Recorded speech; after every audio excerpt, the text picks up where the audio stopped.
Hello, everyone from Chelsea Fan TV. Welcome back to another episode of the Day After podcast, the show where we talk about the game, we talk about everything that's happening around the club. And do you know what? After a pretty dull scoreline, 0-0, there's not really an awful lot to talk about, is there, with a 0-0? But we spoke about what we could. There is so much more to go through. 6 goals. 5-1, such an easy game, such a comfortable game. It was almost a tennis score. I mean, it was just, honestly, I couldn't believe it, to be fair. But, yeah, I mean, listen, we are here. We are top of the league, as Don likes to remind me, as it stands, obviously, because nobody else has played in this game week. And we're feeling very good. Dharmesh, mate, how are you? Yes, bro, I'm good. I was just saying off air, man, how shattered we all from the journey yesterday, man. It took me about an hour and a half because I live in West London, bro. It's just, dropped my car off straight after work, then literally just grabbed some fruit from Tesco and then made my way to the stadium, bro, and that's it. And that walk as well, man, God, it's so long as well. I don't know how many steps I did yesterday, but yeah, it felt longer going up those steps as well. I was literally right at the top as well, block 219 as well. Me and Charlie, I think we were set quite close to each other, to be fair. But yeah, going up those stairs, man, were long. But hey, it was worth it to see West Ham get mudded. But yeah, and they get battered everywhere they go, as we were chanting yesterday. I didn't see you at the game, Dharmesh. Where were you? I thought you were going to come over and say hello.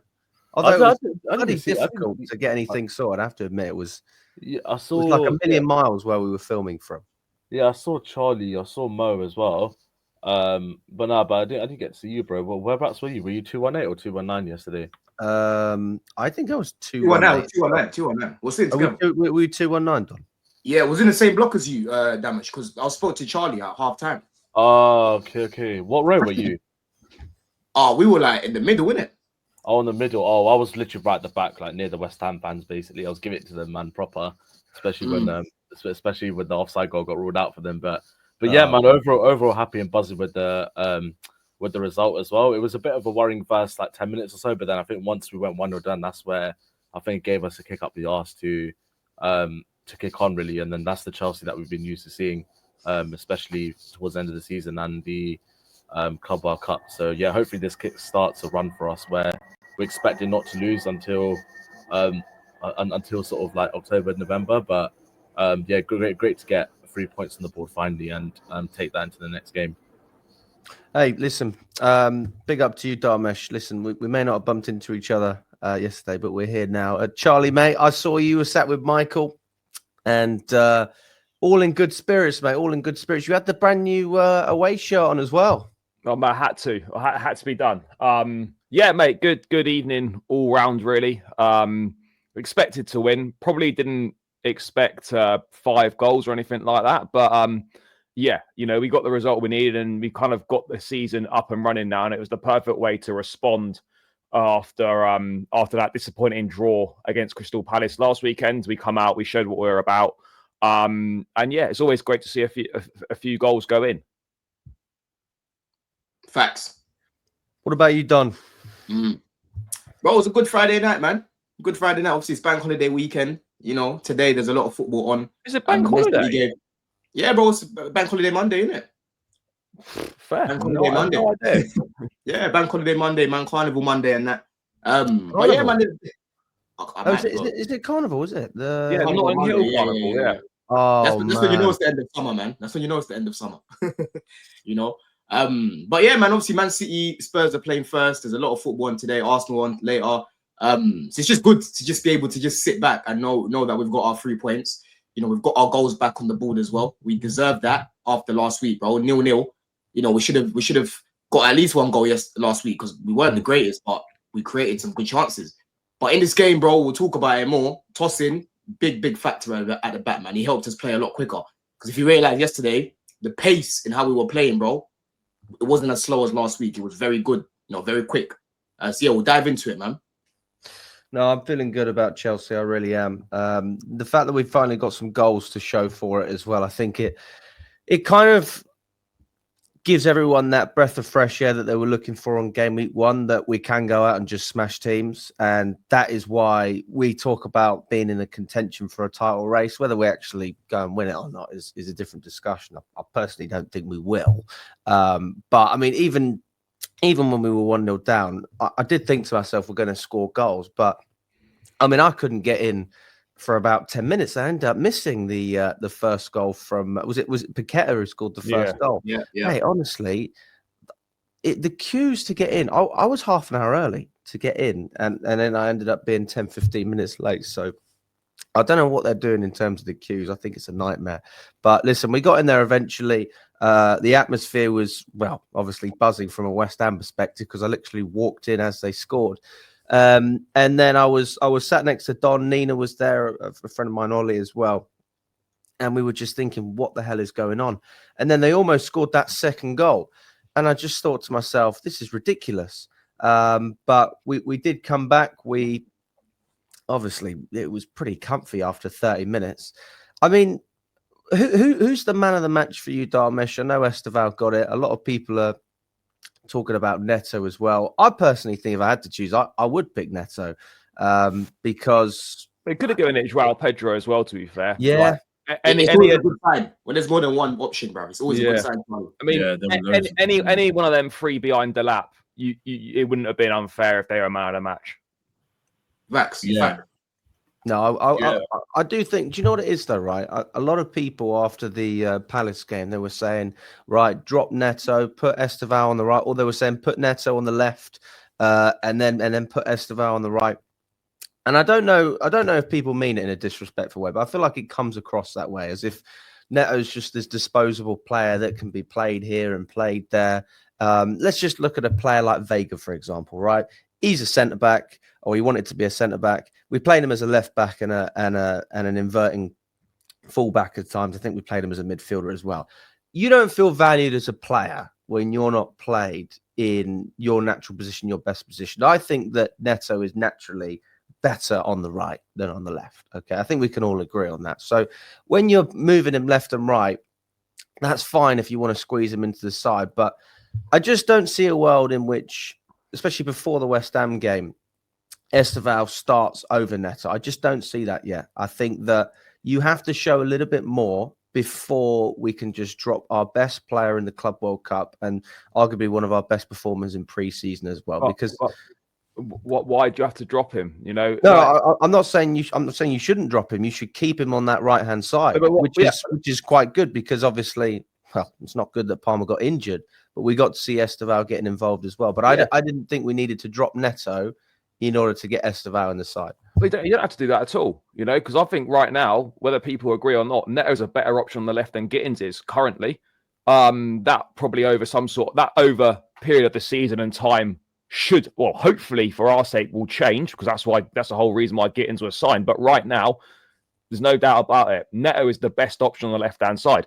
You know, you could say he's also the best option on the right in some people's minds, but he's the best option on the left-hand side right now. And, you know, until others come in, whether it's Simmons, Garnacho, or whatever, against Fulham, Neto should be on that left-hand side as well. You know, that's just a reality. And that's not about shoehorning him into the side. He's the best option there. And it's not like, oh, he's being played, we're getting him, we're just going to squeeze him in, we're playing him as a 10, we're playing him as a 9, or you're playing him deeper.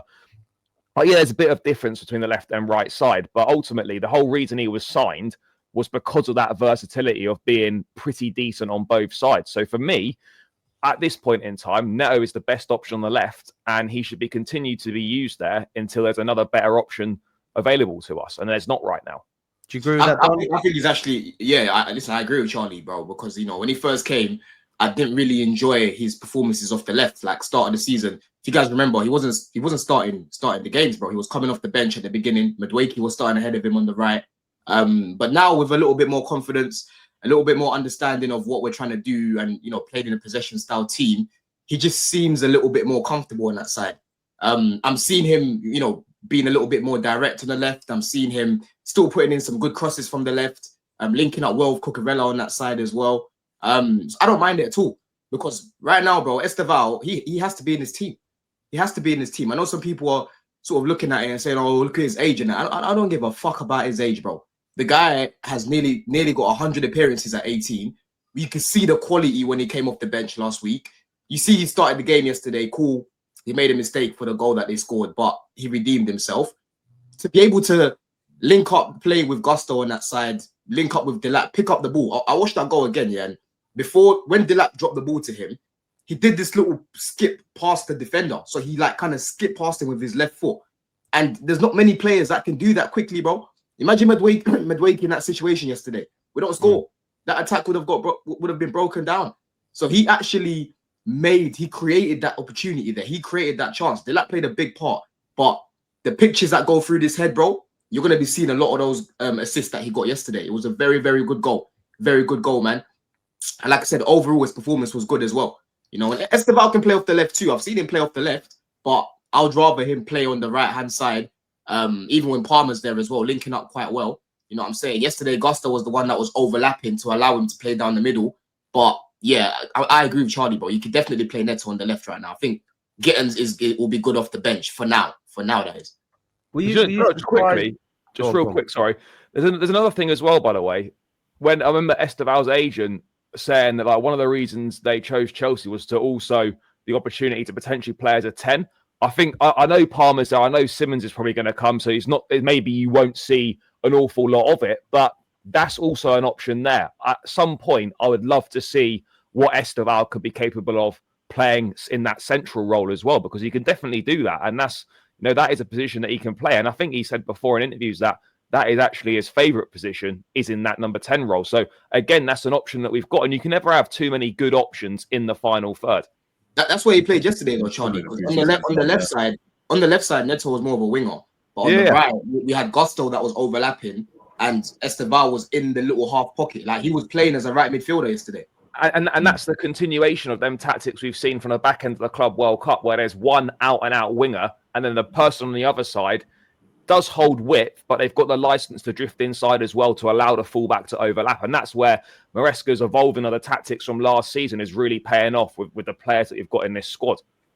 100%. I'm so glad that we're finally overlapping in games like this. But I spoke to a West Ham fan before, and he said like against Sunderland there was no width. So if you exploit the wide areas, then you're going to have a lot of success, and we saw that. And I do think that Gusto's going to have a bigger part to play this season. Not that he didn't have an opportunity last year, because he did, but he just didn't perform. But if he's actually playing to his strengths, then I can't think of many fullbacks that overlap that I actually prefer to Gusto. I'm not sitting here saying he's the best in the world or anything like that. I think he's a really top player when he does it.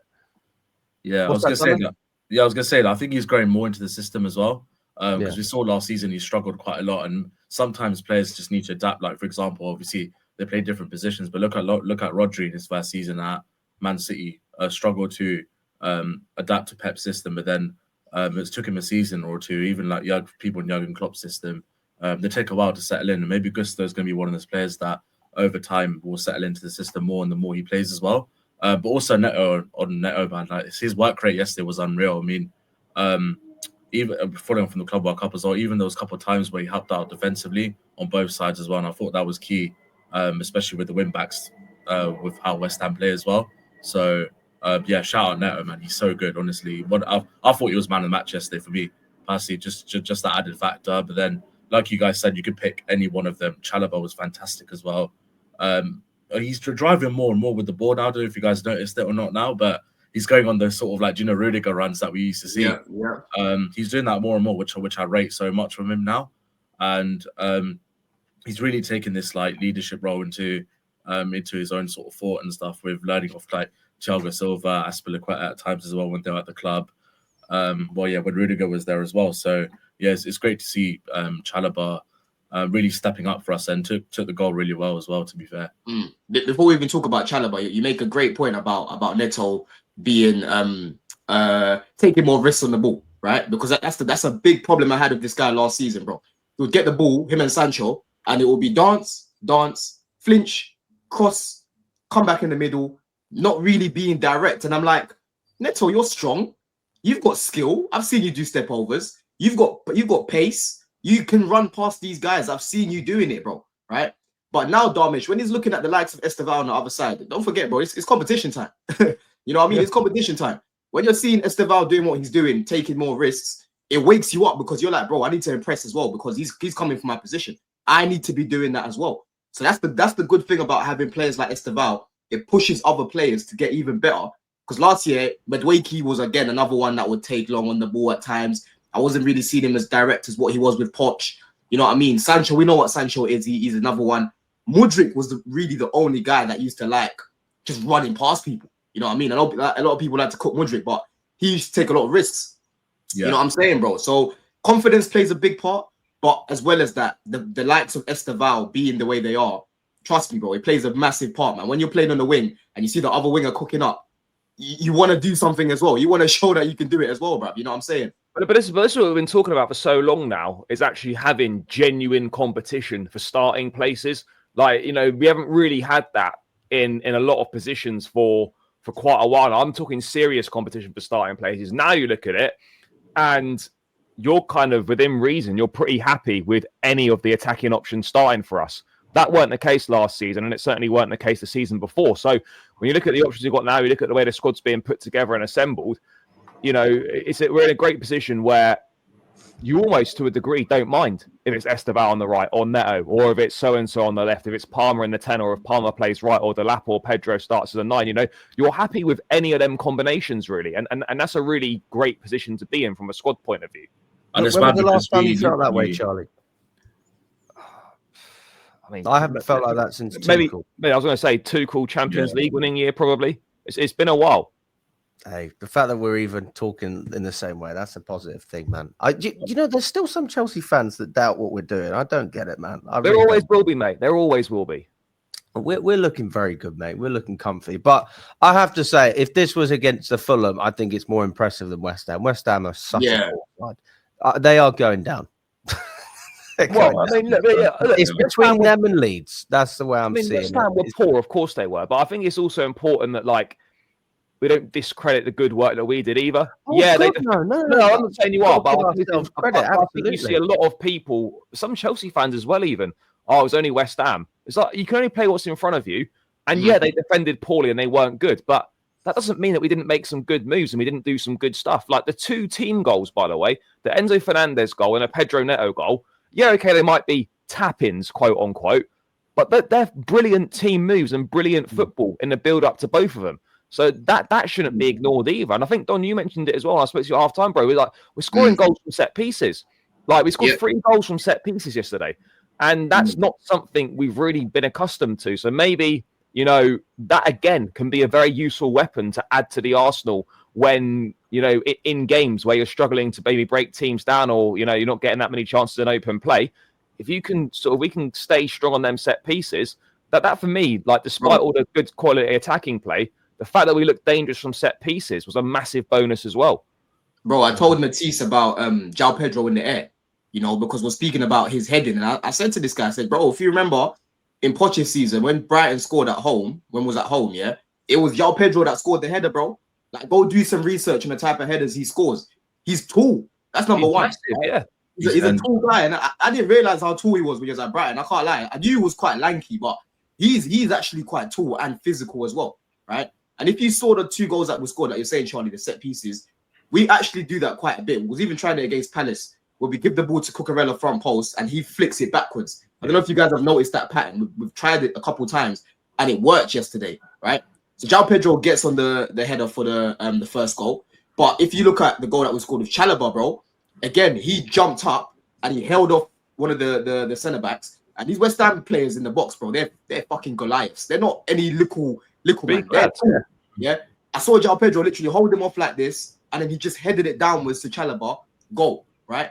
And that's what it's all about. In the box, on set pieces, you have to create chaos. I feel like we don't really score enough headers because we don't create enough chaos. You know what I mean? And we don't attack the ball well. But now, yesterday, 3 goals from chaos. Yes, you can argue Hermansen should be a little bit better and all of these things. But again, we put the ball right on him. Yeah, sometimes some keepers will do that. Not every keeper's like Sanchez where they're going to collect it. Some keepers will pam it out. You know what I mean? So, boy, I thought again from set pieces, big up Quaver, man. Because this Quaver guy, since he's come in, We rarely ever concede any corners now, right? If we remember with Poch, we used to concede them like fucking penalties, right? Every time. Every single time. Yeah. Yeah, but now we actually, when we concede a corner, I know we're gonna defend it. Most of the time, João Pedro again in the box defensively. I don't know if you guys remember in the first half, there's one ball that came in. Man just flicked it away. Yeah, just flicked it away. He was doing the same in the Club World Cup. So he's been a massive addition to the team. Defensively, helped us as well. Would it be mad to say that we potentially haven't had a forward player this good at defending in the opposition box since Drogba in terms of Pedro? Like he could have, like, remember how Drogba used to head everything away in like when we're defending set pieces and that. You know, I think, you know, really it has been a while since we had someone from a forward point of view who could defend well in the box as well. So I think Giroud was good as well. Giroud was not bad. Yeah, Giroud. Giroud wasn't too bad at that either. He was tall. He was quite tall. Yeah, but it's important, you know. We have, like, we've spoken in the past about, you know, a lack of height and a lack of aerial ability. Maybe more aerial ability rather than height. Because you don't have to be massive to be good in the air. But yeah, aerial ability is something that's lacked in this team. And João Pedro is showing that, you know, he's got that aerial ability. The goal against Leverkusen was a brilliant, against Milan, was a brilliant header. This is a good header as well. That alertness in the box, you know. Me and Don were speaking about Jackson at half time. Like, Jackson, good play, right? But he doesn't have that awareness and that instinct in the box. You notice the instinct with João Pedro. Even you notice the instinct with Pedro Neto in the box as well. You know, for that team move to drop deep and lose his man before running onto the ball and then finishing it. You know, that's something we've lacked in the box. For as good as Jackson is, and I think I do like him as a player, you can notice the difference between these guys that have come in and the level of awareness and ability they have in their box play. No, 100%, man, 100%. I want to shout out Delap as well, by the way. I thought he had a good game yesterday as well. I know obviously he didn't get involved in the in any of the goals or assists, but I thought he made the other players click around him. The likes of Estêvão, the likes of Neto, the likes of Pedro as well. I thought they all clicked. I thought not mainly, but they all clicked because of his work off the ball, his hold up play as well. And I think it's just a matter of time before he gets his first goal for us, to be fair. And I do like him as a striker. It's something different that we've had, or that we're not used to seeing, should I say, compared to other seasons. And it was a bit annoying in the second half where he was literally throwing goal. I'm like, shoot, because like there was one point where he completely bypassed the West Ham midfield. He literally had an open goal to sort of shoot at, but then he ended up passing sideways and stuff. But I think Delap deserves some sort of mention as well. There was one, I can't remember which goal it was, right? It might have been the Enzo Fernandez goal where in the build-up, Delap does some really brilliant sort of like old-fashioned centre-forward play where I think he holds it up and he lays it off to Estêvão, who then obviously goes... Yeah, little things like that, right, which to most people probably go unnoticed or won't be appreciated. Yeah, you know, players that get on the score sheet, they're going to, you know, take the headlines and the limelight. But Delap actually put in a very important performance for the team. Yeah, okay, they didn't have the most opportunities, but, you know, it's off the ball work rate, the way that, you know, he's always making runs, you know, holding the ball up as well as just reference to that goal. And this guy will contribute a lot this season. You know, I haven't got any worries that he won't score goals for us. And I think as well, it provides, again, another interesting option where, because I wasn't sure going into the season how often Delap and Pedro would start together. I know it's only against West Ham and they were poor, but I think this is also a genuine option for us going forward in other games to play both of them. You know, I think that's something that could work quite well. I'm surprised that we saw it as early on as we did, to be fair, because I thought it was just going to be a case of one in, one out. But it's different dynamic as well, isn't it? I think they linked up really well. And I was saying to Don as well in the stadium, you know, a lot of people take the piss, but he is the closest striker we've had since we've had Diego Costa. And I can't think of any other striker that can mirror any of the qualities the way Delap does in terms of physicality, still having technical ability, obviously a goal scorer, a willingness to shoot. Like, you look at all the strikers we've had, Tammy Abraham, Morata, Jackson, like all of these guys, none of them really compare. And I do think that we're so lucky with Delap, and I think he's a proper Chelsea striker as well. How many times have we we've seen a striker on there getting bullied, diving, doing all, and we just go, especially in the MHL when you've got a lot of older fans, just going, get up. What are you doing? And I just think that Delap is he's an option that can actually bully them. He's one that can cause them problems. Not 100%, bro. And ability as well. And that is what we would have missed if we didn't have Jackson. But Delap is the next best player in the league, if I'm not wrong, in terms of being able to carry the ball from deep positions and progress up the pitch. So not only have you got a player who can hold up, but you've got a player who can initiate counterattacks and make runs in behind as well. So 100%. really key player this season. 100%, bro. You talk about his technical ability. That's going to be very, very key when it comes to, the sort of goals that we scored the other day, like with Estêvão's goal. You're going to see those sort of goals a lot, man, where he just he gets the ball, he holds it up, and he just lays it off. Because again, on the ball, he's very good, bro. Right? He's very tenacious. One thing that I've noticed in both his cameos, he's been a little bit smarter with the aggression, right? Because if you remember Club World Cup, this guy was running about basically trying to fight, and I literally said, like, listen, I know you like to rough man up and that, but do it a little bit more slyly. You got to do it a little bit in a smarter way.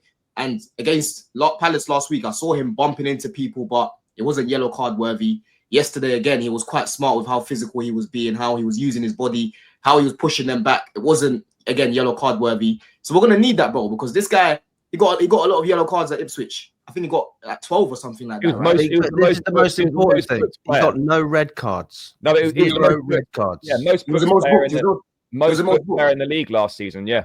Yeah, you see, mate, as long as he's not getting sent off, I don't have a problem. But he's still racking up suspensions, though, bro. You've got to rein that in a little bit. You have to. Exactly, you have to, bro. Because what is it? After 5 games is 1 game you miss. After 10 games, and then 10 games is a 2 game ban. More game ban. Yeah, I didn't know that. Yeah, so like Jackson missed 2 games last season, didn't he? He got 10 yellows is 2 game ban. Yeah. Yeah, so we can't afford that, bro. Because imagine it's against a tougher opposition that week where we could ideally use João Pedro and we can use a Delap. Imagine you got João Pedro, Delap, you start Palmer as well, like on the right, for example, and maybe you start Estêvão on the left or you bring him off the bench or whatever. Like, that is very good. Because whatever lineup you start with, you still want to be able to maintain that quality or even raise the level off the bench, bro. You know what I'm saying? I think he's a quality player, man. I think Delap certainly has a part to play, and I am surprised that we saw him and João Pedro. But I feel quite refreshed to see it. I mean, I was pretty certain that Gittins would play, not because I thought he was the right option, but because I thought Maresca's probably going to give him another chance, give him another run out. And we've seen a lot of managers. There's a clear and obvious decision. You say, "Come on, mate. We know you've got to change this," and sometimes it takes them 2 or 3 more games than it should have. But he's rotated, he's changed it straight away. I mean, he was forced to bring Estêvão in, obviously, because of Palmer's injury. I don't know if anyone knows. He didn't have to bring Estêvão in though, and this is the thing, right? Because he could have brought Gittins in and just left Pedro on the right hand side. And I think already, right? This, by the way, this is by no means me writing off Jamie Gittins or anything. I like Gittins. I think he's going to be an exciting player. He's got a lot to like about him. However, I think it's abundantly clear that, and this might seem mad, but Estêvão's way more ready for Premier League football than Gittins is. Oh, that's not even controversial. It's not controversial, but like it might be to some people, given that Gittins has played Champions League, given he's played in the Bundesliga and whatnot. People might sort of think that he should be more ready than someone who hadn't played outside of Brazil. Now we know the Brazilian football, actually, the Club World Cup should be respected a lot more than it probably is from people outside of Brazil and whatnot. But yeah, Gittins right now, he's not ready. He's gonna need a bit more patience, a bit more, time to bed in and stuff. And this is what I said to you, Alex. Like when Garnacho comes in, because he's going to come in. This is not about Garnacho being a better player than a Jamie Gittins, for example. But Garnacho, again, is way more ready to play Premier League football than Gittins is. So when he arrives, he will probably start a lot more games on that left-hand side than Gittins will, because he's simply more ready. I don't think people have underestimated how raw Gittins still is and how this guy is still a reasonable distance away from being ready for the regular week in, week out of the Premier League. This is another thing. Go on, Thomas, go on. Yeah, I was going to say, I think we'll see Gittins more during the FA Cup and the Carabao Cup. I think that's where he'll probably shine a bit more in terms of getting used to the team, getting used to the system and stuff. And trying to find his feet at Chelsea. And I think those games will be a good confidence booster for him. And obviously with Simmons potentially coming in as well, we'll see him play those games as well. So they might have a bit of a partnership and a link up. But yeah, you're 100% right. Like in the time I've seen Estêvão, I mean, I've been one of Estêvão's sort of. I'm a bit reserved on him at the start. I thought, let's see how he does in the Premier League, the physicality of him, the size of him. But my God, I'm already impressed with him. I'm like, wow. Obviously dropped a man of match performance yesterday, but Charlie's right. He's 100% more ready for Premier League football than Gittins is, and Gittins might be a bit more useful tool in the Champions League where maybe it's a bit more open and stuff, and there's a bit more space. Some players are just like that, where they thrive better in competitions other than the Premier League. So there's no doubt he'll be of use to us for sure, playing on the left-hand side. But yeah, I think that's also put a factor in Maresca's management as well, because I think the Maresca of last season towards the end would have maybe persisted with Gittins and being stubborn. But now I think he's changed himself in terms of management, and he's learned as well that okay, it's not worked for the first game. He obviously didn't do well against Palace. Like let's just put it out there, he was shocking against Palace. I'm not going to persist with it and be stubborn by playing him. He'll admit that he's wrong and obviously went for Neto on the left. So I think that's down to Maresca as well. He's got the options now as well, which is key. Yeah, exactly. You know, one thing I will say though, just on your point, Charlie, about Gittins and how raw he is. You go back 2 years, we wouldn't have had anyone better to put in, and that's what we were forced to play with. Obviously, we had Jackson, we had Madueke, we had Mudryk, we had all these guys. And by the way, I mean, I was a fan of pretty much all of those players when they first came in. I didn't have anything against them, but it was so frustrating at times. Like I was saying this after Crystal Palace, especially when Estêvão comes on. Just imagine if it was Madueke or Mudryk who was coming on, and this was 2 seasons ago. Like, of course, there's cameos where players come in and they make an impact. I'm not denying that, and they would have had that. But 8 times out of 10, especially when we were struggling, it wasn't like, oh, this substitution's actually made a positive difference. Like, I'm seeing something really, really good. I can justify them starting the next game. And now we're looking at Gittins, we're looking at Estêvão, we're looking at all these players. We've got so many different options to go with. And this goes back to the recruitment as well, which I personally never had a massive issue with from the boardroom perspective in terms of Paul Winstanley, Lawrence Stewart, because they can only work with what they're allowed to work with in terms of the parameters of who they can sign. So my thing was always the ownership are restricting what we're able to bring in. And that is why, especially again, going back, it looked like we didn't have enough quality. But now coming through, you have to give credit to the recruitment, because not only do we now have depth, but we have depth with quality as well in an array of positions. Like we had Hato coming on. We finally got cover for Cucurella. People were complaining about us not getting a player who can play as a centre-back. Hato can do that. He played a season as a centre-back, a season as a left-back, right? So he's very, very versatile. I'm not sitting here saying that he should be a replacement for Colwell, but this is one of many examples. Then moving on to the midfield, again, on paper, how many teams have a better midfield than us? And up top, we currently have 3 first-team strikers that could all get into Premier League European sides. So, you know, I think we have to take our hat off to the recruitment. I think we have to appreciate that actually they've done a pretty good job, and we've been able to sell really well as well. No, 100%, bro, 100%. Before I even talk about the ownership right now, yeah, like just one last point on Gittins. For me, I think it's just a confidence thing right now. I'll be honest with you, man. When I'm watching him getting on the ball, you know, he's kind of doubting himself a little bit. He's not really being as direct as what he was in Germany. That will come. That will come. And as soon as he starts to get that confidence and he beats that first man, he beats that second man, you'll see him doing it more and more.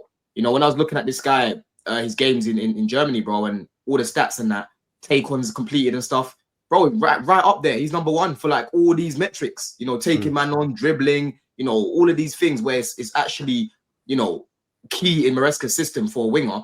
He was right up there, bro. So I've got no doubts about him long term. I think we saw a little bit, Don, didn't we, when he come on against Leverkusen in that pre-season game? Like that little cameo there where he'd get the ball, he was direct, he took players on, he was beating a man, like that sort of thing. And look, of course, it's going to be a confidence thing. And, you know, But I think it also makes it easier to take those decisions from a managerial point of view when, you know what, you can take someone out the firing line because you've got the options to go and do it. And like a lot of what we've discussed today all reverts back to having options. And we haven't had this many good options in the squad since this ownership took over. And now I think we're going to massively benefit from the options we've got in this squad throughout the season. 100%, bro. And obviously going back to the depth here that you said, Alex, look, midfield for me, best in Europe. I don't think it's the best in the Prem. I think it's the best in Europe. When you're looking at the options we've got, bro, you can bring Santos off the bench, Asugo off the bench. You know, Enzo might not even start certain games. He'll be on the bench, and then Enzo comes on. You know, Caicedo, Palmer, Lavia. Again, he's not fit, but he's another option that could be there as well. So, bro, very, very good midfield. Attack, like you said, João Pedro, Delap. The right-hand side, Estêvão, Neto, these sort of guys. The left-hand side, you can have Garnacho, obviously Gittins, Xavi Simons as well. Even Palmer can play on the left where you've got someone overlapping like a Cuckoo or a Hatto, for example, right? But the main part I'm looking at right now, this is a big up Chalobah yesterday for the performance. Very good game. Very, very good game. Again, like I said earlier, tossing on the ball, bro. Just finding those little passes in between. Passing, man, was unreal yesterday. Line breaking passes like that. So that's what you need from that central centre back. And that's why, you know, that performance there justified him coming in for Action Pong yesterday. No, 100%. People were like, oh, Josh got dropped in that. And I'm like, it's not about Josh getting dropped. It's more, he's not particularly right for this game. Like, playing him down the middle with a Chalobah, for example, who's breaking those lines? Chalobah's not bad at it, but Tosin is better than both of them at doing that, bro. You know what I mean? I think he goes under the radar quite a lot, Tosin. I mean, we signed him with a free man, but literally, I don't think anyone's mentioning him at all. Like, genuinely, like, he doesn't get mentioned.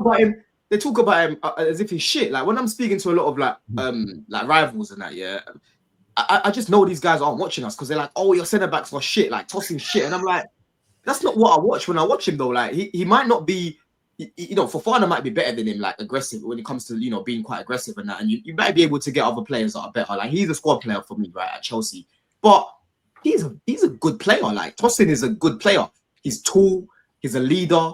His passing, like I said, is good. He knows how to defend. He's not the quickest, but he reads the game quite well. Like, he's dependable. He's usually fit, you know. So when people are saying he's shit, I'm like, that's not true. We can get better than him, yes, but he's not shit. Like, he's not. He could definitely, you know, there's certain games where they might concede one goal, him and Chalobah, but our attack should bail us out because we're scoring 2 goals, we're scoring 3 goals, we're scoring 4 goals, right? I don't see Tosin and think, oh, he'll be part of a defense that's conceding 2 or 3 goals weekly. I just don't see him like that. But I still think, though, because Don, me and you discussed this at half time yesterday. Like, if we're honest, the defence is still probably the weakest part of the team in terms of the centre-back area right now. And, yeah, you know, if you're happy with Chelsea coming top 4 and being a top 4 team, what we've got centre-back-wise is probably enough. But we're past that stage now of, oh, the top 4's fine. We've got to be pushing for more, striving for more. We've got to be competing. You look at the centre-backs we've got right now. How many of these centre-backs we have currently are Man City taking, are Liverpool taking, are Arsenal taking? The answer to that is probably none. One maybe in Wesley Fofana if he's fit and playing his very, very best. Or maybe they take Colwell, right? But it's one, really. So them teams that we're looking to bridge the gap to, they're probably taking one of our centre-backs to start in their team. And so that's what I was saying to Alex yesterday. This is what I was saying to Alex yesterday. Yeah, like, bro, yes, you're talking about stability with a top 4, and yeah, I want to get a domestic cup, but I'm sorry, Alex. Hang on, Don. Let me defend myself a little bit here. Let me defend myself. So I'm not sitting there saying that I want Chelsea not to have a title race. That's not what I'm saying. My thing is very simple: progress, get better, and Chelsea's they're kind of echoing, you know, that statement. They're saying there's no pressure for Maresca to go and win a Premier League. He needs to finish in the top 4 again. That is the target from Chelsea's perspective. Do I have an issue with that? No, not really. And I'll tell you why. Because everything around what's going on this season makes it harder to finish in that position than last season. We don't have Conference League. We can't rotate our 11 every time now. We have to rotate in a more intelligent manner. Every team has got better. We have to maintain top 4 while still producing in the Champions League. We will almost certainly play more games in both domestic cup competitions. So again, more games to juggle around. Remember, we went out really early against Brighton and Newcastle. That was absolutely pathetic. So, you know, I want us to take the domestic cups more seriously as well. So actually, even if we finish 4th again, but we still produce better results in all other competitions, that is a season of progression. It is a season of progression. It is because you have maintained the standard, and then you can really kick on from there.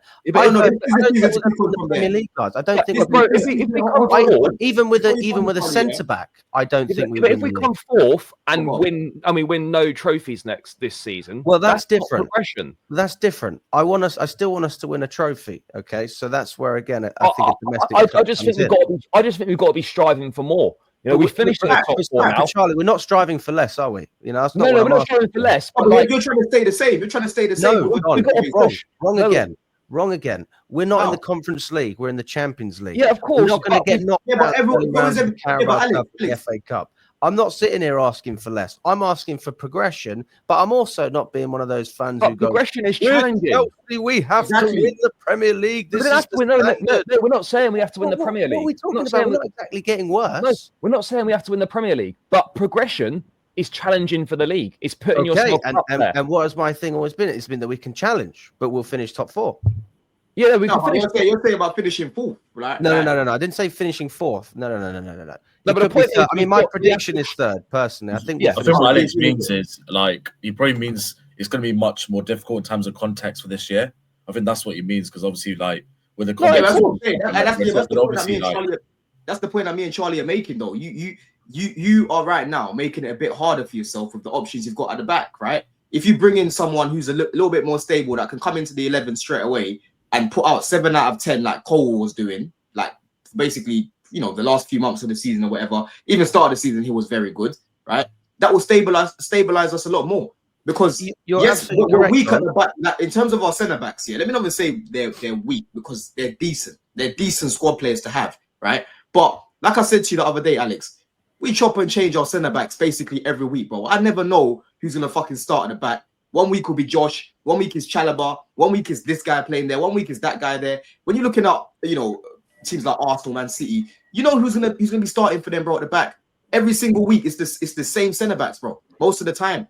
I don't mind, you know, if Tottenham and these sort of guys come in for the cup games or certain league games, the easier ones like West Ham. I don't mind that, bro. But when you're playing against better opposition, that's when I mind it. You know what I mean? And if Tosin gets injured, for example, right now, we're back to square one. Like, Badia Shields never fit. Who's going to play in that role and who's going to build up from the back for us, bro? Who is on the market apart from Gurhey? But this is the key. This is the key thing as well, right? And Don's absolutely right. How many times for like all the teams that we're looking to bridge the gap to, you can name you know exactly who's starting for Arsenal at centre back every week. You know exactly who's starting for Liverpool at centre back every week. You know exactly who's starting for Man City at centre back every week. You don't know who's starting for centre back at Chelsea every week. You don't know which combination of players it's going to be. You look at the bedrock of any successful side that wins, that centre-back pairing is absolutely key. You don't take the piss and rotate your centre-back pairing every single week like we do and expect to challenge or expect to see any sort of serious results. Yes, you can get away with making the odd change at centre-back in certain league matches, but your centre-back pairing and your goalkeeper should be starting they should be starting 90% of your Premier League games, no excuses. Well, we know who would start as our centre-back pairing. It would be Colwell and Fofana. If we don't have them, though. Okay, that's fine. So who's on the market that we can get? Gurhey, that's the only one that I can think of off the top of my head. Bastoni's not coming. There's no way he won't come. So everybody talks about getting a centre-back. I get it. The market's not particularly good, right? But you telling me, with all the scouts we've got, with all the stuff we've got access to as a football club, are you telling me there's not one single player out there that would make a difference and improve us at centre back this season? We got beaten to him by Real Madrid, Dean Huijsen, And that No, was but the one everyone knew that was about the him. player that we Bro. wanted. Everyone knew we weren't going to get Højsund. Everyone knew we weren't getting him. We I tried. thought As Real yeah, Madrid were yeah. linked with him, correct? But that was the profile of the player that we were looking at. Chelsea, they're not sitting here saying we're not going to spend any money. They're clearly happy to invest, but at the same time, it has to be the right profile, it has to be on the right wage, has to be a certain age group. Like there's so many factors that come into it, and then again, you want quality as well. So when you have all of those different boxes that you have to tick, there isn't anyone. And I think chooses Liverpool over I get that Chelsea, point too. especially considering when we were playing Palace, Stamford Bridge was calling him a wanker for about 10 minutes. So, he's probably not exactly feeling at home when he comes to Stamford Bridge. But no, I mean, on a serious note, I don't think that there's anyone on the market. I don't think that I get that point, Ali. Yeah. actually have a player that they're. No, they've come out and said that. They've come out and said that, bro. They've already said they don't feel like there's anyone out there that can replicate what Colwell does. But I think what Charlie's basically saying is, like, for example, Vega. Yeah, we get that here we go randomly. I had no idea who this guy was. He even looked like he's from the 70s when I saw the picture of him, the mustache and that. I was like, who the fuck is this Renato Vega kid? I had to go do my research on my man. You know what I mean? Yeah. But that's what Charlie's saying. Like, surely there's someone out there who's a ball playing centre back, yeah, because they're becoming more and more common. I don't watch every single league. I don't know everything in it. You know what I mean? There's got to be someone. I think that's the point that Charlie's making. But then again, you know, you do that sometimes, and then it's like, oh, who's this nobody? He comes in, and you know how Chelsea fans are, bro. And if they don't know the player, straight away the player's shit. You know what I'm saying? But I think that these scouts, right, they should be given a lot of. Obviously, don't just agree with everything that they do. Do your own research and that, yeah. But if you don't get a chance to, a lot of the time, bro, give them benefit of the doubt, man, because they've found a lot of little gems. Estêvão, Santos, they've earned some trust. Yeah, give them a little bit of trust, yeah, because they've showed that they can find players that no one really knows about, but they're good. Like Vega's gone to Villarreal. You know what I'm saying? We get players good moves, bro. You know, that's one thing about Chelsea. Even if you don't make it at Chelsea, we make sure that we give you that platform on loan or whatever to go and get a good move, bro. And the only reason we're able to do that is because of the low transfer fee. Well, not transfer, the low wages, etc. Yeah. Exactly.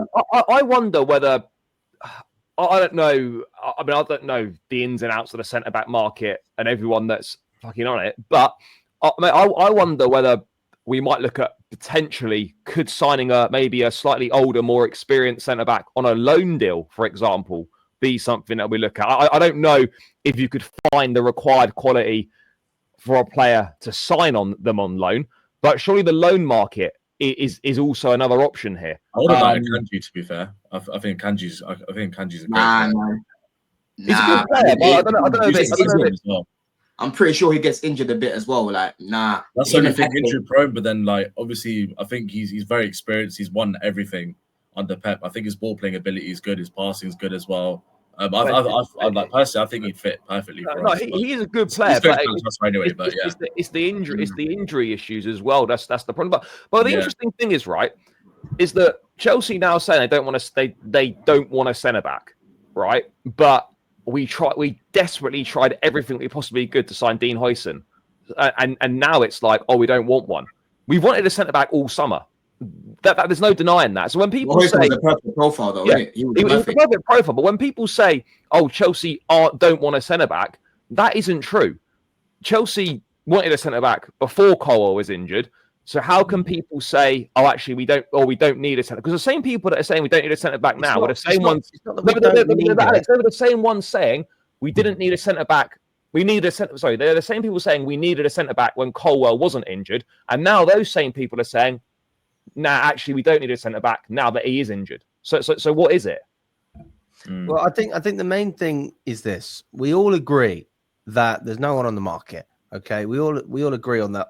Maybe there's Mark Gurhey, and I think Chelsea, in my opinion, should be trying to do everything they can to get him. But I get the feeling that he'll either go to Liverpool or he'll just see his contract out at Palace and leave on a free.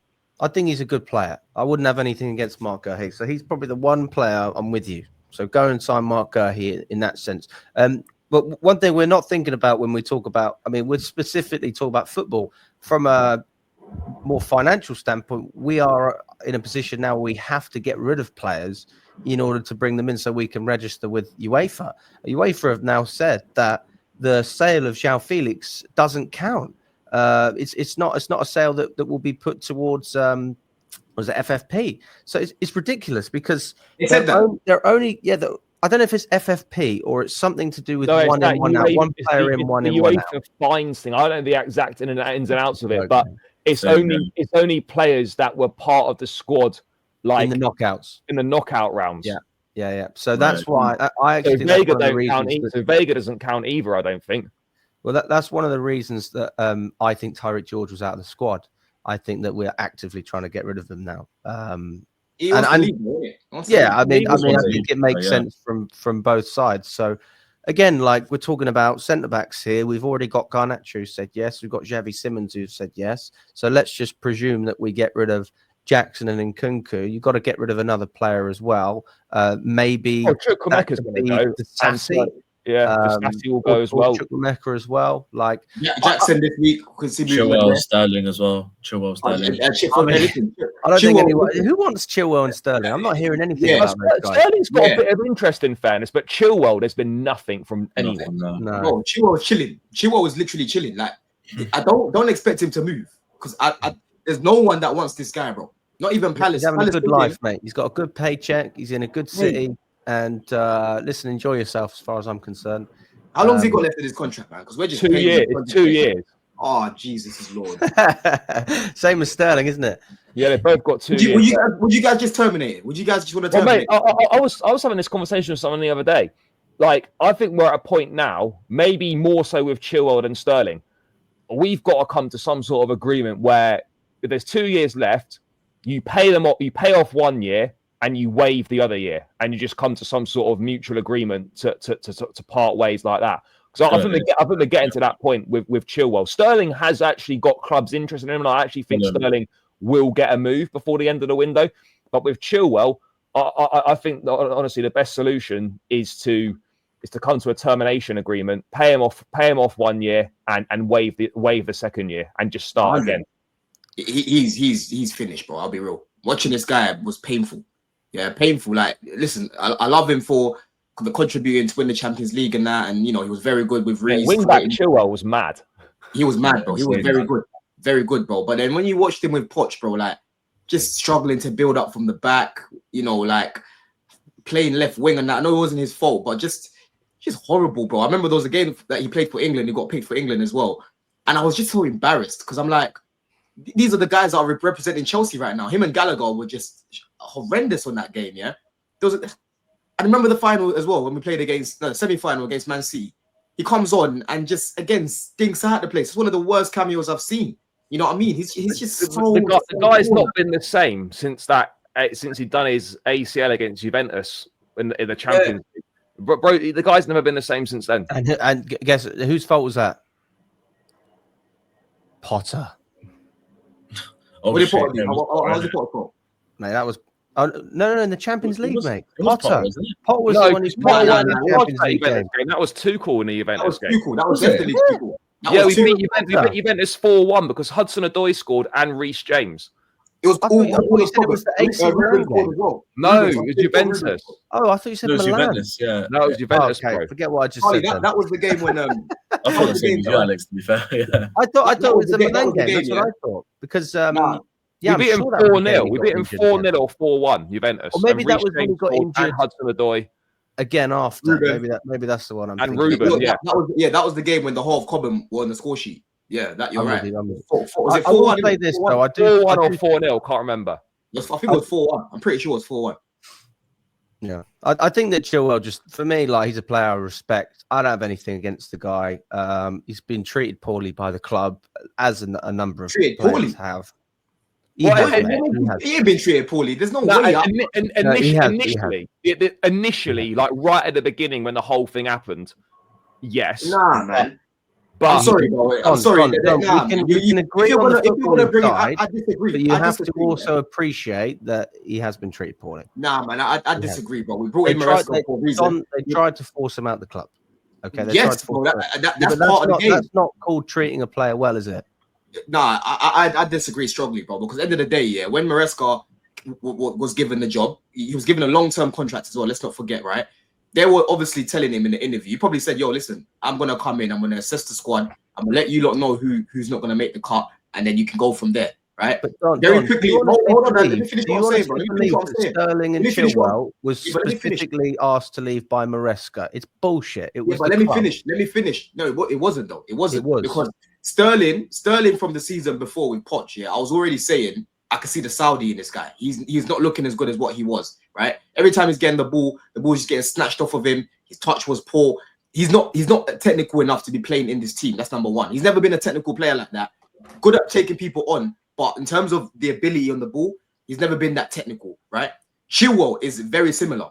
That left-hand side, I used to call it grenade football, bro. Yeah?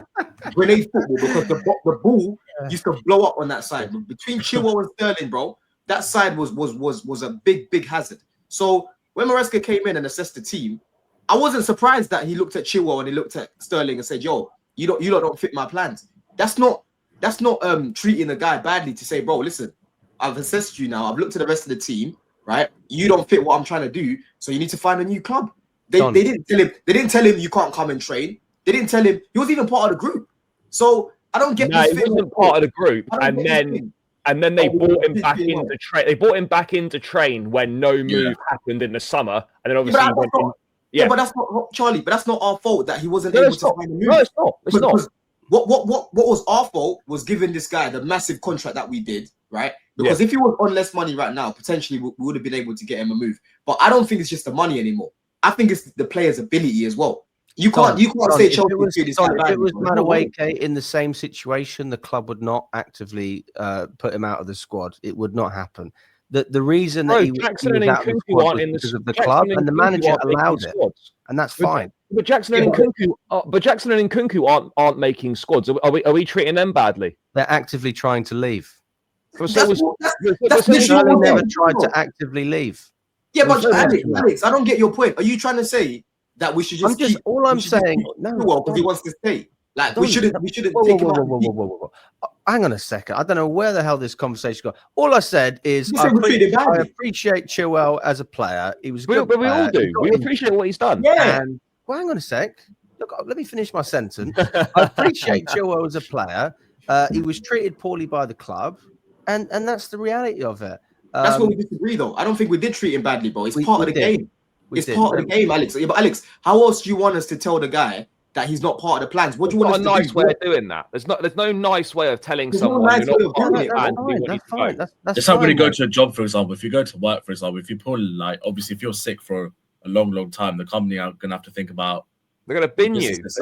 Guys, I'm not complaining about it. I'm just that's obviously when a decision needs to be made. Like, I don't hate Chilwell. Like a lot of people. No one's saying you hate him. None of us hate him. I don't hate him. We agree. We all love Chilwell. He's a great bloke. He's got nice hair. He is a great guy. But he's got great hair. But with football, unfortunately, as we've said, there's no nice way. There's no nice way about telling someone you're not part of the plans and you're going. Like, there's no nice way of doing that. I don't even know how we got to this. Like, we have. Anyway, it doesn't matter. Anyway, let's just forget that. Let's call some more. Alex said we didn't treat him well, but I disagree. I think we no. Well, the comments can let us know. The comments can let us know. Yeah, man. Hey, speaking of another player that will cause, I'm sure, the divide in opinions is Robert Sanchez. I mean, let's just talk about that goal from Paqueta and how Sanchez dealt with it, because I mean, watching it back, you do think he should have saved it. Yeah, probably. Yeah. I mean, look, it's a great shot. It's traveling fast. I thought at the time as well, a top goalkeeper saves that, and then. But I mean, look, he's gone with his opposite hand, and I just think, yeah, he was at fault. By the way, it's not just the goal don't happen because of him. It happens for a catalogue of errors, as we said. Estêvão gives it away, and then we just allow a free run at goal. So there's 3 errors in there, but I still haven't changed my opinion that a top goalkeeper saves that. However, Sanchez didn't have a bad game, in fairness, but that specific thing, I do think a top goalkeeper saves it. I don't know if you're going to say. Go on, Damish.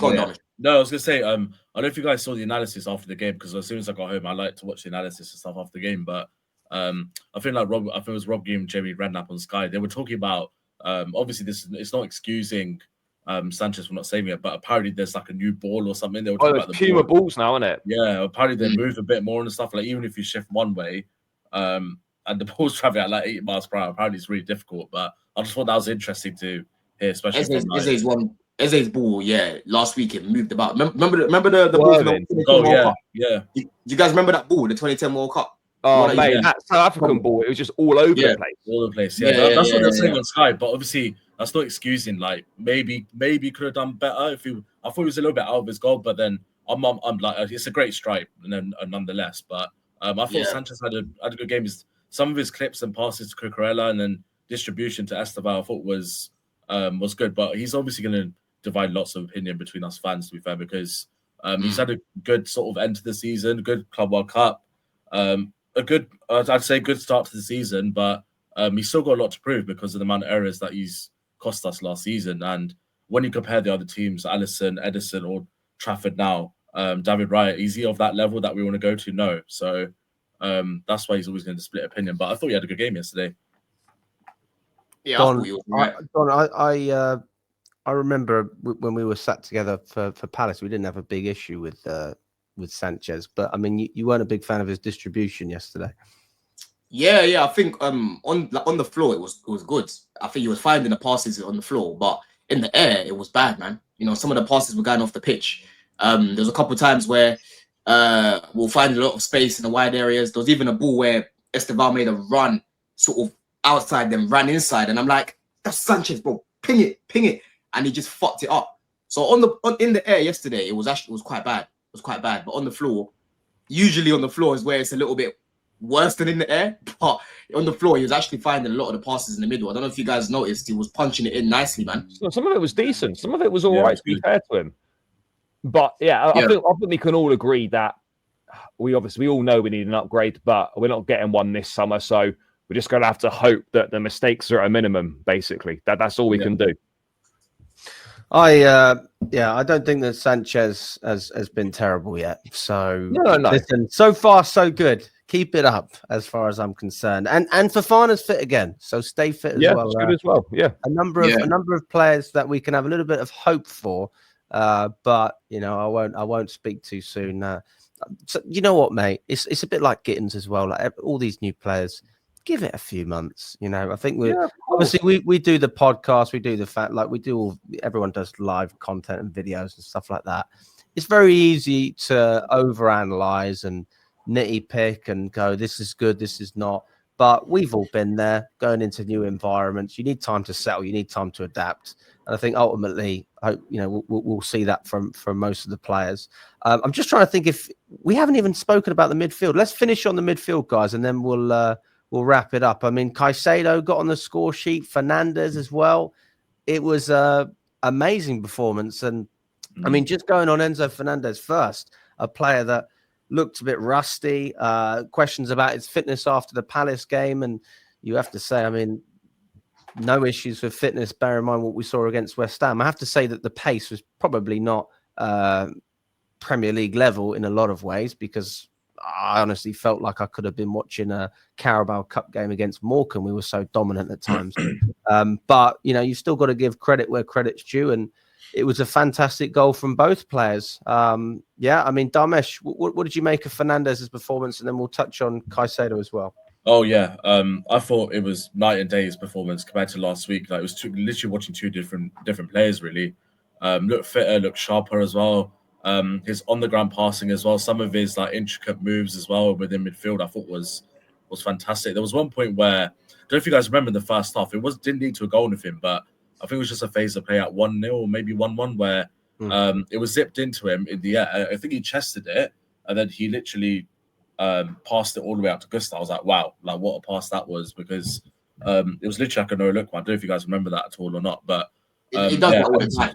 What the ball came on the floor and he just kind of dinked it over. Yeah, dinked it over. Yeah, to Gustav.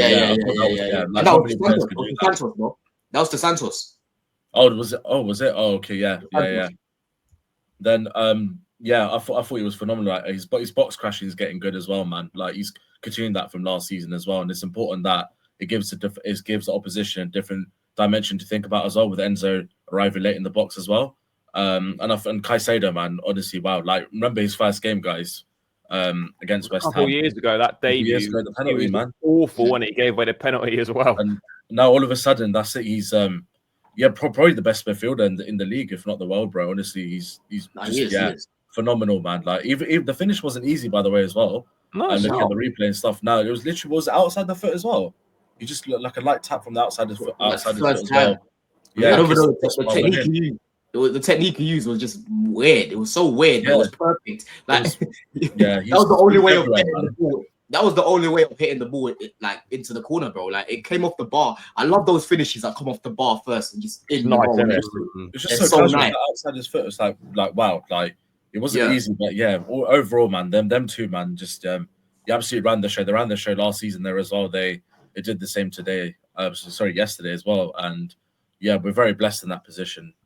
Yeah, Domish, you're right about Enzo as well, because I saw a few people saying, "Oh, he wasn't that great," and I was like, "It's not vintage. It's not vintage." That's what I mean. Like, I was like, "It's not vintage Enzo. Like, it's not the best Enzo I've seen." But when you actually go, I feel like people don't pay attention to the build up in games, because of course the build up last week and the build up yesterday, bro. There was even one point where Enzo and Caicedo were just doing back. Yeah. Like, you guys remember? They're just playing demoralizing the other team. Because I'm showing you, when you're playing in the middle and you can't get the ball off the other team, it's demoralizing as a player, bro. And that's what Enzo and Caicedo were doing yesterday. They were demoralizing West Ham, and they were a big reason why, in the end, we ended up battering them. Because, again, they've got Graham Potter, and that mentality of that weak manager was on the pitch yesterday as well. Yeah? Weak manager, bro. Right? This guy is not a guy that you take to war with you, because he will run away. He will leave you by yourself and he will run away, bro. And I was watching that on the pitch yesterday. And a big reason why was because Enzo and Caicedo, with their build-up play, were fantastic. Those times I was talking to Alex and I'm like, yo, the way we're just moving the ball, you see Caicedo will get it here. He'll just spray it across the pitch. Enzo will get it back. We're playing little triangles in the corner. They just spray to the other side. Now West Ham are just running. They're just following the ball. They can't get it, bro. You know what I mean? So I thought Enzo yesterday was much better than last week, because last week was like below bottom barrel. Yesterday, I thought he was good. I thought he was good. Caicedo, very good. Very, very good. You know, I don't really speak. I like to speak about Caicedo, but this guy, honestly, bro, 7 out of 10 minimum every single week. He's a world-class midfielder. He's one of the few world-class players that we've got. We saw another one come off the bench in a Reece, but Caicedo for me is world-class. Cucurella for me is world-class. Reece James for me is world-class. There's not many players I can look at in our team and say they're world-class, but with him, I'm more than comfortable saying it. Bro. I think we're getting to a point with Caicedo where, because he performs to such a ridiculous level every single week, we almost just take it for granted. It's like you leave the stadium, you're like, oh, Caicedo just does what he always does again. You know, you almost lose a bit of appreciation for it. It's just like, oh, Caicedo's doing what he does, and you sort of tend to skim over it. Like, what this guy's doing every single week is ridiculous. And just quickly, in Enzo, you know, he was brilliant for us last season, and I've got no doubts in my mind that he's going to be very good this season. You know, there's still sections of the fan base that don't like this guy, that think he's crap, and every time he scores and plays well, I'm delighted that they're just further and further mudded, and their ridiculous agendas are just put further and further into the ground. It's just utter nonsense. You know, the guy arriving in the box, scoring goals, impacting games, and this was a good performance, and we're going to need many more performances like that from him throughout the season. There you go. Well, listen, thanks so much, guys, for jumping on. I'd love to go for a bit longer, but we've got to wrap it up, I'm afraid. But listen, guys, if you haven't already subscribed to Don and Charlie, please do. Don, what's your channel? Don CFC, people. I'm nearly on 10K, man. I think I'm on 8.6 now, people. So love, man. Love for the feedback on the videos and that. I see it. You know what I'm saying? But yeah, make sure that you lot are subscribing. Blue Diaries Monday as well, people. 6:30. So make sure that you lot tune in. I'll be there. I think I can. Yeah, Alex will be there. Blue Diaries. Yeah. So looking forward to that one. Charlie, mate. Yep. Oh yeah, sorry. Blueberry CFC. Loads of stuff on there. Have you added the CFC bit to it? No, that's always been there. I thought it was just Blue Blood. No, it's there, mate. It's there. Oh, fair enough. I'm pretty sure it's there. Oh, yeah, no, it's definitely there. No, it's Is it- definitely is it- there. Oh, fair enough. Fair enough. Yeah, no, it's definitely there. Before we go to Dominus here, who's that? Let me ask everyone. Charlie, who's the first player that reminds you of that kit behind you, the blue one? Oh, what the one with the number with the 3 on it? Yeah. Lukaku, mate. I was gonna say Rudiger maybe. I was gonna have it, so I don't know why. For me, it's Reece. You know, I always remember to get the goal against Arsenal. Yeah, I was gonna say that 2-0 at the Emirates, Yeah. and we thought we were gonna fucking smash it this year, and then it all went to shit. Yeah. I think it always reminds me of Reece that kit. Yeah. How about you, Alex? I'd say Lukaku, unfortunately. Nice. Yeah, we always thought he was the final piece of the puzzle, and he made us worse. Well, he How's should that have been, but it didn't happen. Anyway, listen, subscribe to the channel if you haven't already, guys, and check out everyone else's as well. And we will be back after the Fulham game. All the best, and we'll catch up very soon.